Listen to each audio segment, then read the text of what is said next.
Dear students at Warwick and from all over the world, dear friends, thank you very much for this invitation. It's a great pleasure and an honor being here with you today. For 20 years now, your conference has been a role model for students who want to have a say, who want to assume responsibility, and who want to shape the future.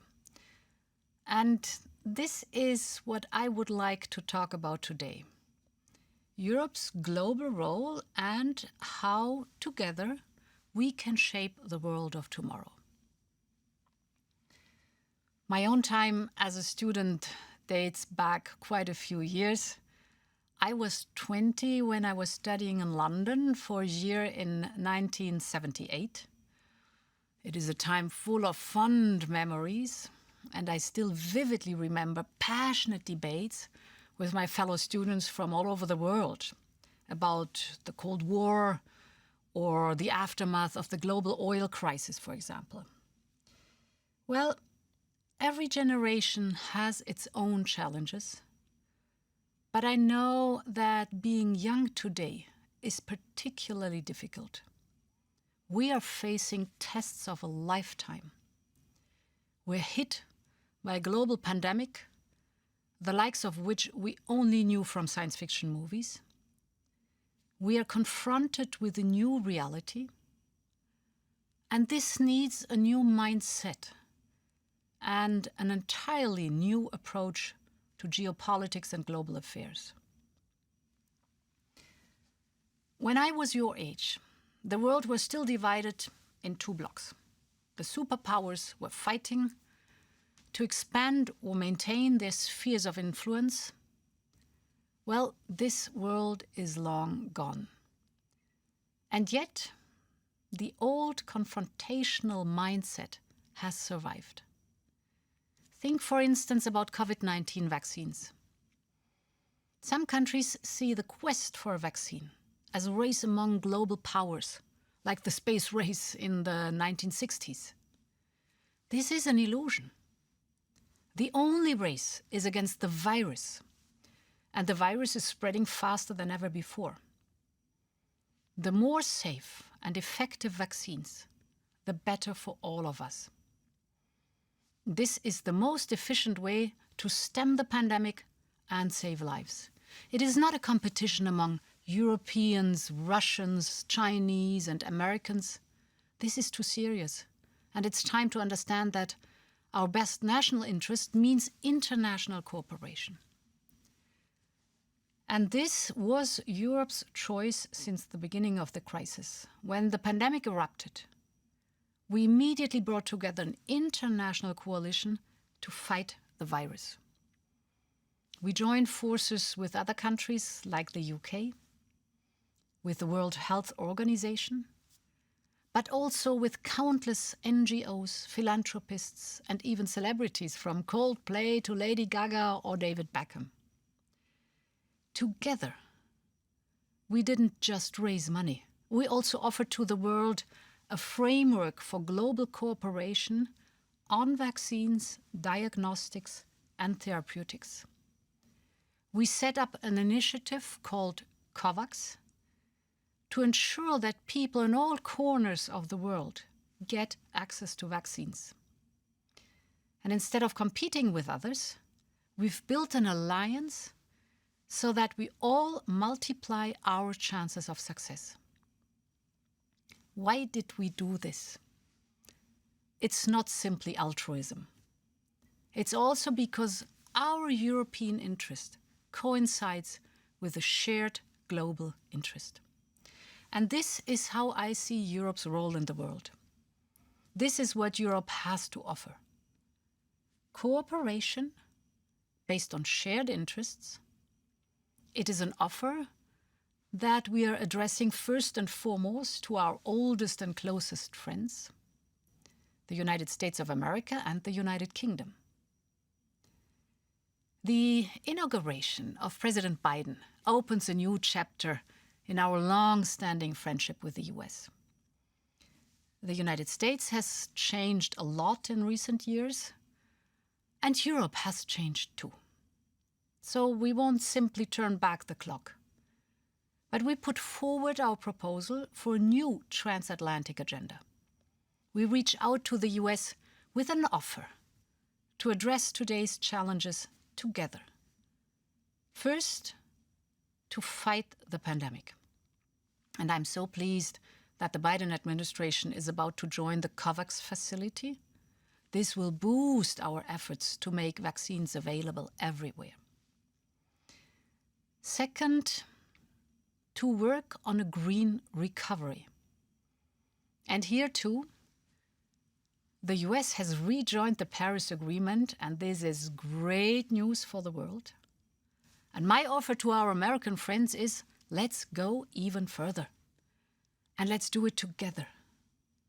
Let us agree on a shared transatlantic commitment to become climate neutral by 2050.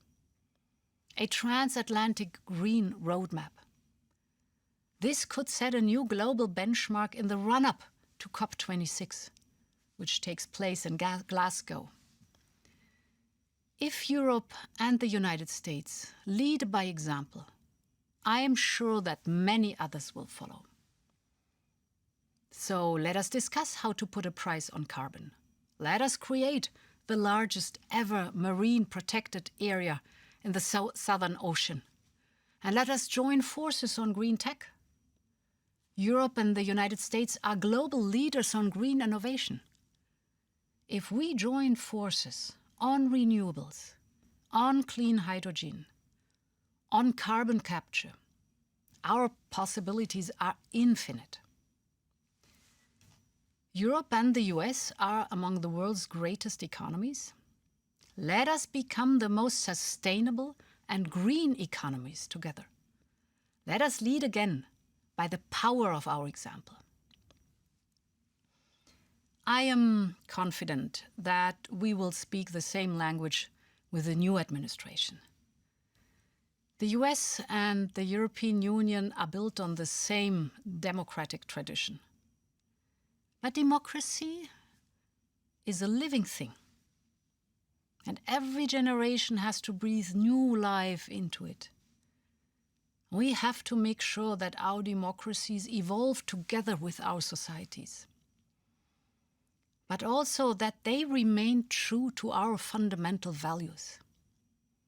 Yes, our democracies are being challenged and questioned like never before, and that's why we need to make them more inclusive and fair, and make sure that every person in our societies feels represented, whatever the color of their skin, and whomever they love. I believe that the United States and Europe can learn from each other to make democracy evolve on both shores of the Atlantic. And let me paraphrase Amanda Gorman, this impressive young poet who spoke at President Biden's inauguration. Our democracy isn't broken, but simply unfinished. Yes, democracy is a constant work in progress. Sometimes we stumble, sometimes we fall. But through the decades, we have always managed to progress towards a better and more complete democracy. A more perfect union, as our American friends like to say, with liberty and justice for all. And let us walk this path together. Let us climb that hill together. Europe is ready for a fresh start with our American friends. Now let us turn to Europe. 2021 will also see a new beginning between old friends, the United Kingdom and the European Union. I know that among you, there are quite a few young people from the European Union who feel at home in the UK, and many others are British youth who feel no less European than your friends from the continent. Brexit has been a painful page in the history of our friendship, but now it's done. We have turned the page and are ready to start something new, something different. It will never be the same as being part of one union, but it's a new beginning in our friendship. So on Christmas Eve, we finally reached the agreement with the United Kingdom. It's a good deal, fair and balanced. It has helped us avoid major disruptions for workers, companies and travelers. It ensures that our companies will compete on a level playing field. It's a deal between like-minded friends. And yes, an era has ended. But a new one can finally begin. An era of cooperation with the UK on the international arena. We have many more like-minded partners beyond the UK and the US. In our immediate neighborhood, in Latin America, in Africa, and of course, Asian democracies. This year, the two biggest democracies in the world will meet, the European Union and India. We have a lot in common, and we should cooperate much more. On climate, on the digital economy, on pharmaceuticals. It's time for a European pivot to the Indo-Pacific. Our offer to engage on the global scene is not only addressed to our oldest friends. How could we tackle the greatest issues of our times, from coronavirus to climate, if we don't engage with China? And let me be very clear. Although China and the European Union are cooperating when it comes to fight climate change, although we are competing in the economic field, we are systemic rivals when it comes to society, individual rights, and the role of governments. And Europe will continue to call out human rights abuses and to push for change. We believe that every human being is entitled to the same fundamental rights. The people of Hong Kong asking for democracy, the Uyghurs and the other oppressed minorities. Europe will always speak up for them. And if we want China to cooperate and change, we must engage with Beijing. And this is why we worked for years on a comprehensive agreement on investment, which we finally signed last December. Our agreement will not just provide access to the Chinese market for European investors. It also commits China to do more on climate change and to work towards joining the International Convention on Forced Labor. And China agreed to do this because of us. And this is the role I see for Europe on the global stage. A force for cooperation. A force for progress. A convening power. Dear friends, as some of you have asked about my personal experience, allow me to end with one final thought. What I have learned in 20 years of politics is basically this. It is always possible to change direction if there is a will. And this is as true for politics as it is at a personal level. As a mother of 7, I was often told I would have to choose between my children or a career. I am deeply convinced that, with the right conditions, this does not have to be the case. Throughout my working life, I have often been the only woman in the room. I've always regretted that. Not because women are better than men per se, but because they are different. And to me, one thing is clear. Lack of diversity means lack of perspective, means fewer brains to pick, means less talent to draw on. And this is also why it was extremely important to me to achieve gender parity of my commission. And this is only the beginning.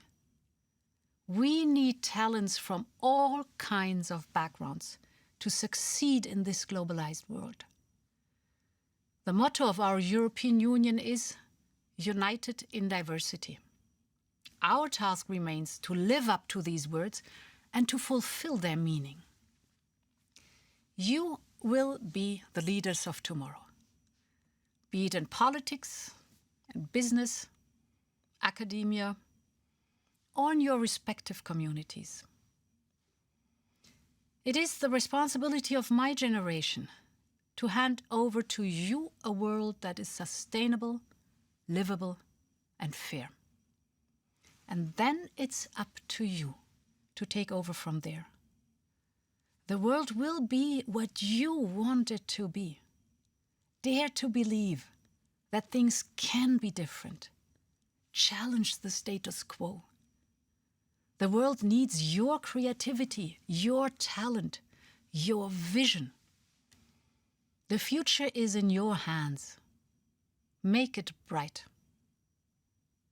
Thank you for your attention.